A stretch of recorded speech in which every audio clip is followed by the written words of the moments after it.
안녕하십니까. 백만개미 한세구입니다. 3월 8일 월요일 시험 종료하겠습니다. 월요일부터 오늘 굉장히 고생들 많이 하셨는데 정말 힘든 하루였습니다. 지난 주말에 뉴욕 시장은 3대 지수가 다 상승을 했지만 오히려 이제 그 뒤에 들려오는 여러 가지 미국 국채금리 상승에 따르는 그런 걱정들 때문에 우리 시장은 상승 출발은 했지만 결국 이거를 오랜 시간 동안 지켜내기에는 좀 힘이 부족했다. 이렇게 생각이 듭니다. 그러니까 뭐 하루 오르고 하루 떨어지고 이런 게 중요한 게 아니라 이제 오늘 여러분들한테 드릴 말씀의 핵심이지만 우리가 이 시장을 좀 구조적으로 좀 이해를 하고 있어야 된다. 이런 얘기입니다. 오늘 우리 시장은 외국인들이 코스피에서 1292억을 순매도했어요. 생각보다는 많지 않았어요. 근데 이제 개인은 5252억을 순매수를 했고, 기관은 3767억을 팔았는데, 여러분 아시지만 이제 기관은 대체적으로 금융투자하고 연기금하고 이렇게 나눠지죠. 근데 금융투자는 873억을 순매도했고, 실제로는 연기금이 2740억이나 팔은 거예요. 그래서 뭐 연기금이 자기네 그 내부적인 그 규정, 그러니까 국내 주식 시장의 그 포션을 맞추기 위해서 그런다고는 하지만 뭐 이쯤 되면 좀 너무 심한 거 아닌가 이런 생각이 듭니다. 뭐 이거를 이렇게 뭐 시급하게 맞춰야 될 이유가 뭐가 있는가 그런 생각이 들고 뭐 이런 거죠. 연기금이 뭐 우리는 시장을 나쁘게 봅니다. 그럼 시장을 나쁘게 보면 다 나쁘게 봐야죠. 근데 한국 시장을 특히 나쁘게 봅니다라는 그런 생각에서 시황관에서 주식을 판대느냐 할 말이 없죠. 근데 이제 그 연기금은 여러분 아시지만 이건 국민의 돈이죠. 그러면 뭐 제 생각에 그렇게 나쁘게 보면 그냥 한꺼번에 다 팔고 마는 게 낫지 않을까. 근데 좀 이거는 조금 기관치고도 조금 심한 것 같아요. 제가 여태까지 이제 몇 개월 동안 변론 아닌 변론, 그 사람들의 고충을 이해한다 이렇게 얘기는 드렸지만 조금 이제 도가 좀 지나치다 이런 생각이 들어요. 근데 뭐 파는 걸 법적으로 어떻게 할 수는 없습니다. 예. 그 다음에 이제 그 코스닥 같은 경우는 2%가 넘게 하락을 했어요. 근데 외국인들이 1789억을 총 매도를 했어요. 코스닥 치고는 매도가 좀 많죠. 반면에 이제 개인이 2천억이 넘게 순매수를 하면서 이걸 어떻게 좀 받쳐보려고 했다. 근데 이제 오늘 그 시장의 흐름은 뒤에 제가 시장 설명과 함께 말씀을 드리겠지만 오늘 선물 시장을 보면요. 선물 시장을 보면 외국인들이 2,847억을 선물을 매도를 했어요. 그리고 금융 투자는 뭐 연기금은 잘 안 하니까 선물 쪽에 금융 투자는 2,282억을 순매수를 했어요. 선물을. 핵심은 여기에 있는 겁니다. 그러면서 금융 투자는 2,282억의 선물을 순매수를 하면서 현물에서 873억을 순매도를 한 거면 오늘 금융투자는 선방한 거예요. 금융투자는 뭐 그냥 우리말로 뭐 크게 잘못한 거 없습니다. 오늘 금융투자 그러니까 우리는 하염없이 떨어지는 것만 보고 있었지만 아시지만 목요일 날 만기일 아니에요. 그러니까 내부적으로는 외국인하고 이 금융투자 사이에서는 이 선물 청산을 두고 진짜 전쟁을 한바탕 아침부터 장 끝날 때까지 한 셈이죠. 예, 그렇게 된 겁니다. 이건 제가 이제 설명을 해드릴게요. 근데 이제 문제는 뭐냐면 지금 코스피 시장 자체가 기술적으로도 되게 이제 불안정해졌어요. 오늘 이제 3천을 다시 내줬잖아요. 2,996. 이렇게 되면 기술적으로도 60일에 겨우겨우 뭐 이걸 걸렸다고 얘기를 해야 될지는 잘 모르겠지만 아무튼 되게 불안정한 상태란 말입니다. 근데 이제 문제는 뭐냐면 여기서 이게 더 밑으로 떨어지면 그 하방이 좀 깊어질 가능성이 있는 거예요. 이건 뭐 기술적으로 그렇다는 얘기입니다. 물론 여기서 이제 뭐 반등이 나올 수도 있겠지만 제가 왜 이제 이런 말씀을 드리냐면 목요일까지는 아직 시간이 너무 많이 남았어요. 그 안에 어떤 일이 벌어질지 시장에서 모르잖아요. 예, 그래서 이제 그런 말씀을 드리는 겁니다. 질문하신 거 뭐 그냥 짧게 얘기할게요. 오늘 시장 얘기를 많이. SK 바이오사이언스 청약에 관련된 건데 이건 인터넷 치면 검색하면 자세히 다 나와 있습니다. 그러니까 내일하고 모레 이틀 동안 하는 거죠. 뭐 한 1000대1 되지 않을까 이렇게 생각을 하고 있어요. 물론 이제 이게 여러분 아시지만 이번에 아스트라제네카 그 백신을 만든 그 회사죠. 그런데 그러니까 생산 카파는 대단하죠. 그래서 이거 기업 가치를 평가할 때 그 EV 캐패시티라는 방법을 썼어요. 그러니까 그건 뭐냐면 이 생산 능력을 끌어오는 거. 그러니까 기업이 갖고 있는 내재 가치니까 뭐 PER이라든지 얼마나 돈을 버냐 뭐 이런 쪽에 초점을 맞춰서 한 게 아니라 앞으로 확장되는 생산 능력에 방점을 많이 찍었다. 그래서 이게 평가하는 데에 조금 문제가 있다 이런 잡음도 있었어요. 근데 뭐 지금 상태에서 우리가 뭐라고 얘기할 수 없고 일단 내일 첫날 어떻게 이제 그 청약에서 들어오는지 이런 거 한번 보고 내일 짧게 한번 다시 말씀드리겠습니다. 일정은 뭐 3월 18일 날 상장하는 겁니다. 3월 18일 날. 그러니까 그렇게 알아두시고 다시 이제 오늘 시장 얘기하죠. 오늘 제가 이제 썸네일 제목이 이런 거잖아요. 우리 시장이 못 오르는 이유. 그러니까 이 이유, 그러니까 사실 시장에 대해서 좋은 얘기를 해주셔야지 여러분도 편하고 저도 편하고 그런데 뭐 그렇다고 억지로 좋은 얘기 할 수는 없고 시장이 상황이 나쁘면 나쁜 그대로 여러분한테 알려드려야 되겠다는 생각이 들어요. 그래서 이제 뭐 요새 이제 뭐 많이 이렇게 손해 나니까 뭐 막 저기 댓글도 좀 그렇게 다는 분도 있고 그런데 뭐 괜찮습니다. 그냥 욕만 안 하시면. 뭐 지금 뭐 어떻게 할 수가 없잖아요. 다 답답하고 뭐 그러니까.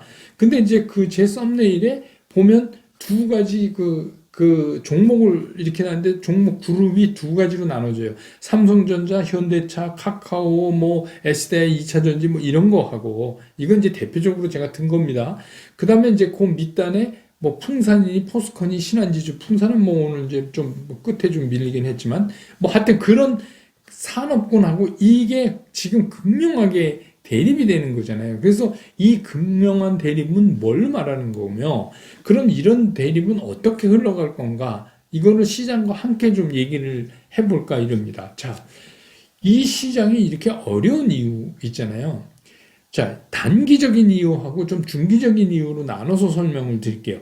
단기적인 이유는 조금 전에 말씀드렸던 것처럼 11일 날 만기일에 따른 문제예요. 여러분들 이미 뭐 보도 통해서 아시고 저도 몇 차례 말씀드렸지만 이번에는 외국인들이 선물 쪽에서 매도 포지션, 그러니까 이 장이 떨어지는 쪽에 많이 걸려 있다는 겁니다. 풋옵션이 떨어지는 데 오는 거 아니에요. 풋옵션 매수 잔고도 그렇고. 그러니까 쉽게 얘기하면 장이 빠져야 외국인들이 유리해요.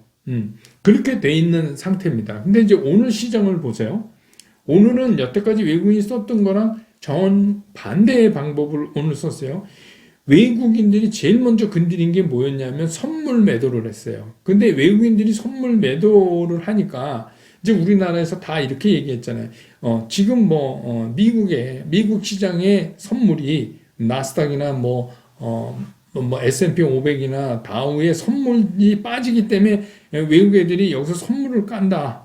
이렇게 이제 뭐 얘기를 하는데 뭐 그런 것도 있겠죠.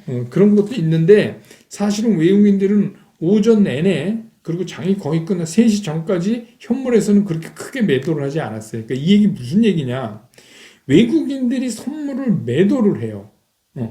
그 얘기는 뭐냐면 지금 백오데이션 상태잖아요.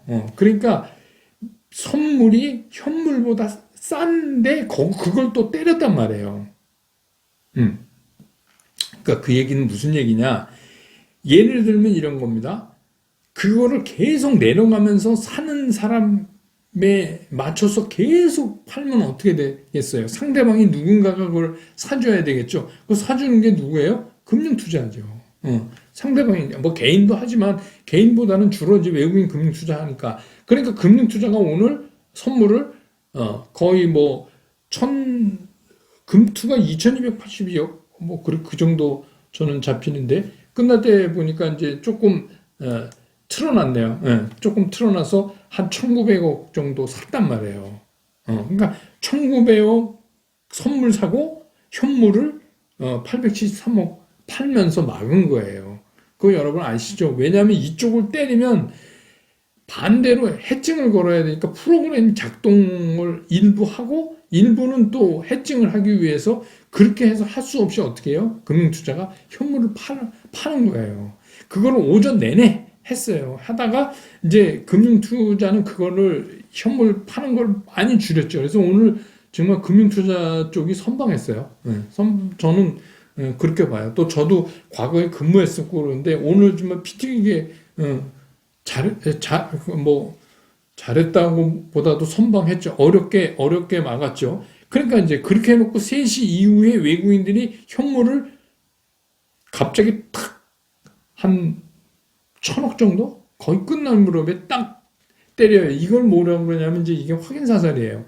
그렇게 하고 이제 마지막을 만들어 놓는 겁니다. 하루 종일 자기네가 이제 했던 거에 대해서. 결국은 이렇게 마무리를 했어요. 그러니까 이 얘기가 뭐냐? 그러면 이 단기적으로 우리가 11일 만기일까지는 안심을 못한다. 이게 단기적인 이런 문제가 있다. 얘들이 이거를 계속 자기네가 유리한 쪽으로 끌고 가려고 할 거다. 라고 우리가 이제 유추해 볼 수 있잖아요. 그러니까 이제 그런 문제 하나. 그 다음에 이제 중기적 관점으로 시장을 보면 이게 여러분 이제 뉴스에서 나왔지만 그 추가 부양안이 상원 통과했잖아요. 그래서 이제 미국 바이든 대통령이 사인하고 그래서 이제 언제 실행할 거냐 이랬잖아요. 그게 진짜 이거 기다리던 거 아닙니까? 진짜 오래 1조 9천억 불 포함해서 이거 굉장히 오랫동안 기다린 거잖아요. 근데 시장이 희한하게 반응을 하는 거예요. 그러면 이게 유동성이 확대가 돼서 공급이 되니까 그럼 시장이 좋아져야 된다 이렇게 기쁘게 받아들이는 게 아니라 야 이거 국채금리 또 오르겠네 이거를 걱정하는 거예요 지금. 그러니까 이게 완전히 주식시장의 상황이 바뀐 거죠. 주식시장의 지금 제일 걱정은 뭐냐면 국채금리의 상승이에요. 그러니까 얘네 이거 돈 또 풀어 이거 또 국채금리 상승하겠네 이 걱정을 먼저 하는 거예요. 옛날에는 어땠어요? 작년 같은 야 이거 돈 푸니까 돈이 주식시장으로 유동성 공급되니까 막 오르겠네 이렇게 생각했는데 지금은 생각이 그렇게 지금 시장의 생각이 바뀌어져 있다. 그건 왜 그러냐?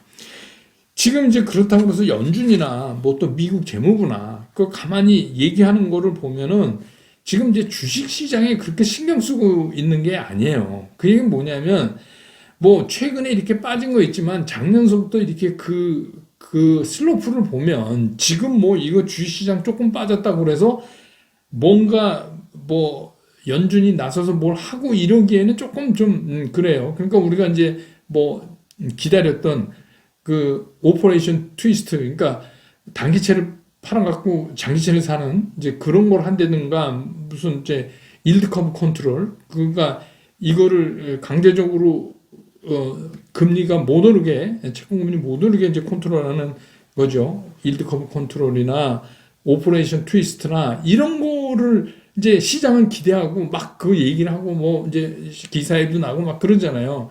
그런데 제가 이제 가만히 보니까 연준은 지금 그거 할 생각이 없는 것 같아요. 그러니까 연준의 목표는 뭐냐면 실물 경기가 회복 빨리 돼갖고 고용이 늘어나야 된다. 이거예요. 근데 여러분 이제 고용이 늘어난다는 얘기는 보세요. 고용이 늘어나는 게 뭐예요? 어딘가 취직해서 돈을 받잖아요. 그럼 돈 받으면 이 사람들 이거를 뭐 하겠어요? 뭘 사잖아요. 돈이 생겼으니까 뭘 사잖아요. 그러면 어떻게 돼요? 인플레이션이 일어났죠. 그러니까 돈이 풀리는 것에다가 그런 고용이 늘어나면 늘어날수록 인플레이션이 일어날 수밖에 없는 거잖아요. 그러니까 연준의 얘기가 인플레이션은 어느 정도 용인하고 감소하고 인내해야 된다. 요 얘기가 요 말이에요. 그러니까 인플레이션 어느 정도 오더라도 지금 일드 커브 컨트롤이나 오퍼레이션 트위스트나 이런 그 카드를 지금 꺼낼 수가 없다. 이렇게 이제 우리가 인식을 하는 거예요. 그게 뭐죠? 이게 마지막 카드인데 지금 꺼내면 안 되죠. 앞으로 이제 금년 말까지 가면서 실물 경기가 어떻게 살아올 건지 어떤 일이 벌어질지 모르는데 지금 마지막 카드 연준이 꺼내면 안 되잖아요. 그러니까 이제 그거를 시장이 읽고 있는 거야. 연준 얘네 보니까 이게 좀 아니네. 작년하고 조금 다르네. 느낌이. 이거를 이제 시장이 캐치를 했다는 거죠. 그래서 이제 골드만삭스 같은 경우 발표에 따르면 10년 그 국채 금리가 1.9까지 갈 거다. 금년 말에 이렇게 밝혔잖아요. 더 갈 수도 있어요. 그러니까 이제 주식 시장으로 보면은 이게 이제 되게 이게 좋은 소식은 아니에요. 어쨌거나. 근데 이제 그 우리 시장에서도 외국인들이 보면은 뉴스에 나왔지만 지난달에 3조 2,430억이나 순매도를 했어요. 그러면 12월, 1월, 2월 이렇게 3개월 연속해서 지금 순매도가 막 2조 몇천억씩, 2조 천억, 2조 천억 급기야는 지난달에는 3조 2,400억 뭐 이렇게 이제 순매도를 하고 있어요. 이 얘기는 뭐냐면 외국인들이 주시장에서 주식을 때렸다는 거 아닙니까? 그런데 이제 뭐 이걸 갖고 너무 확대 해석해서 뭐 외국인들이 뭐 자본 유출이니 막 이러는데 그런 건 아니고 채권은 8조 9천억 넘게 샀어요. 그러니까 그러니까 돈을 빼간 게 아니라 이게 주식이 아니라 이쪽이 더 낫겠다 이래서 이제 그렇게 했다고 보는 게 맞아요. 어쨌든 간 주식시장은 오늘까지 49일째 지금 팔고 있어요. 외국인들이 연속해서. 그래서 우리가 또 이런 유동성이 많이 공급되면 미국 달러가 약달러가 되고 상대적으로 우리 원화가 강해지니까 그거를 노리고 환차를 이용한 외국인 투자가 이제 들어올 거라고 생각했는데 어렵죠. 이게 결과가 지금 오히려 강달러 쪽으로 자꾸 끌고 가는 것 같아요. 오늘도 우리 얼마요? 7원 넘게 원화가 약해졌어요. 그거 왜요? 채권 금리 올라가니까 이게 그래서 우리 시장은 항상 우리가 생각한 대로 가지는 않는다. 그래서 이제 이게 구조적으로 지금 주식시장의 수급을 좀 이렇게 틀어놨다. 이렇게 볼 수가 있는 거예요. 그래서 그래서 일단 이번 주 목요일 날 만기일이 지나고 나면 만기일까지는 뭐 이렇게 답답하겠지만 지나고 나면 일단 한번 후 하고 숨통은 터질 수가 있지만 그렇다고 해결된다고 볼 수도 없다는 거예요. 이런 구조적 문제 때문에. 그래서 결국 이번 달이 지나면서 새로운 이슈가 나타나는데 그게 뭐냐면 실적 이슈가 조금 가시화돼야 이 시장을 다시 재정리를 할 수가 있다라고 이제 저는 보는 거죠. 근데 다만 이제 그 일부 지금 오늘 보시면 산업군 종목들이 근데 이제 그런 과정을 가는 사이에 그동안 안 올랐고 또 이런 그 원자재 값이나 이런 게 이제 상승하니까 그런 인플레이션 기대치 뭐 이런 거죠. 그다음에 실물 경기의 상승. 그래서 이제 그런 산업군의 그 실물 경기 관련된 그런 주식들이 제한적 상승을 보일 수는 있어요. 제가 이제 항상 말씀드린 제한적, 왜냐하면 원판이 흔들리고 있으니까 그렇게 돼요. 그래서 우리가 시장은 항상 우리가 생각하는 대로 잘 움직여주지 않는다는 거예요. 그게 참 우리가 이런 생각했잖아요. 바이든이 되면 막 청정 에너지 막 이래서 그쪽이 막 확 날아갈 거다 이렇게 생각을 했는데 어렵죠. 이게 지금 유가가 올라가면서 오히려 화석원료 연료 관련된 것들이 움직이고 있잖아요. 그러니까 이게 시장은 참 우리 생각하고 전혀 다르다. 시장은 참 그게 참 우리가 예측하는 게 상당히 한계가 있다. 우리가 예측하지 못하는 그런 변수들이 너무 많다. 그런 생각이 들어서 제가 이제 단기, 중기 이렇게 말씀을 드렸잖아요. 그러면 이제 이거는 뭐냐면 이게 금방 구조적으로 해결될 수가 없는 거라는 걸 여러분도 이제 아시잖아요. 그러니까 이런 때는 어떻게 해야 되냐? 그냥 기다려야 돼요. 방법이 없는 거예요. 이게 움직여도 소용이 없어요. 그러니까 이제 그럼 지금 다 때려갖고 떨어지면 그때서 그것도 안 돼요. 그렇게 쉽지가 않아요. 말처럼. 그리고 우리가 이렇게 예측을 한다는 거지, 꼭 그렇게 되지도 않고 갑자기 또 시장이 바뀌었을 때 그럼 이제 어떻게 하죠? 그러니까 지금은 움직이지 않는 게 낫다. 움직여도 소용없다. 왜냐하면 이거는 과정에 있는 거다. 결국은 나중에 내가 이 매매를 끝내고 손을 털었을 때 어떻게 되냐가 더 중요하다. 이런 말씀 이제 드리잖아요. 그러면 지금은 제가 말씀드린 리밸런싱을 하더라도 그 일회적인 어떤 그런 뭐 충동이나 이런 걸로 막 리밸런싱하고 이런 거는 별로 효과 없고, 이게 이제 구조적인 거를 따져가면서 천천히 하셔라 제가 그랬잖아요. 기회가 많다. 천천히 하셔라. 그래서 성장주라고 다 안 되는 게 아니고, 성장주 뭐 이렇게 빠지면 뭐 가격이 굉장히 매력 있게 이제 다시 가잖아요. 근데 이제 실적과 성장 같이 있던지, 실적과 그 확장성이 보장되던지, 이제 경기 관련주들에서도 하는 것 정도를 갖고 있는 종목이 아니면 나머지는 과감하게 버려야 된다. 이것도 아니고 저것도 아닌 거 있잖아요. 실적도 없는데 뭐 꿈만 얘기하든 거 이런 것들은 힘들죠. 가기가 힘들어요. 그래서 지루하지만 기다리는 게 지금은 최고의 방법이다. 그러면 뭐 지금 쫓아 내려가서 파냐? 그거는 또 아닌 것 같아요. 그러기엔 너무 늦었어요. 그래서 사실 지금 이렇게 해서 이런 상황에서 기다린다는 게 굉장히 어려운 일인지는 알지만, 주식 투자는 또 잘 기다려야 돼요. 기다릴 때 잘 기다려야 우리가 또 이익이 올 때 이익을 얻을 수 있거든요. 지금 뭐 미국 선물 조금 전에 제가 이거 녹화하기 전에 보니까 또 떨어지던데, 어쨌거나 그래서 지금은 적어도 만기일까지는 아무것도 하지 말자. 이게 이제 제가 오늘 여러분들한테 드리고 싶은 말씀이에요. 그래서 이제 며칠 동안 그냥 시장 그냥 구경만 하세요. 이게 이런 거구나. 그런 내용이 속사정이 있구나. 이렇게.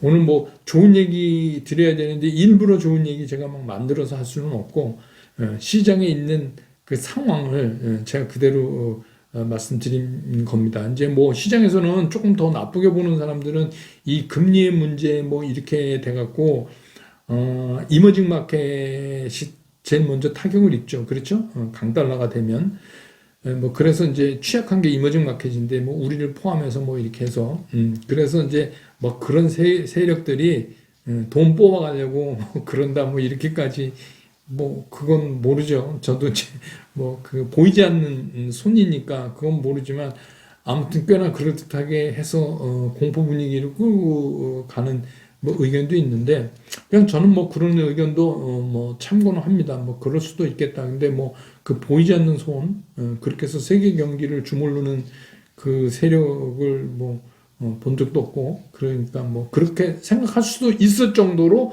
지금 시장이 이렇게 답답하게 진행된다. 이렇게만 이해하시면 되는 거 아닌가 싶어요. 그래서 일단 이번 주는 요지부동 이렇게 좀 말씀을 드리고 좀 한번 이겨내 보시자고요. 지난번에도 그렇고 뭐 우리가 이렇게 하면서 여러 차례 이겨냈잖아요. 또 지나가면 이것도 별거 아니거든요.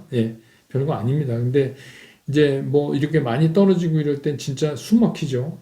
그렇지만 또 지나고 나면 또 이거 별거 아닙니다. 근데 그렇게 생각하시고 그냥 아무것도 안 하시면 되잖아요. 팔지 않으면 손해 아닌데, 그렇게 생각하시는 게 좋을 것 같아요. 오늘 영상은 여기서 끝내고요. 내일 다시 장 끝난 다음에 정리해서 여러분 곁으로 돌아오겠습니다. 여러분 고맙습니다.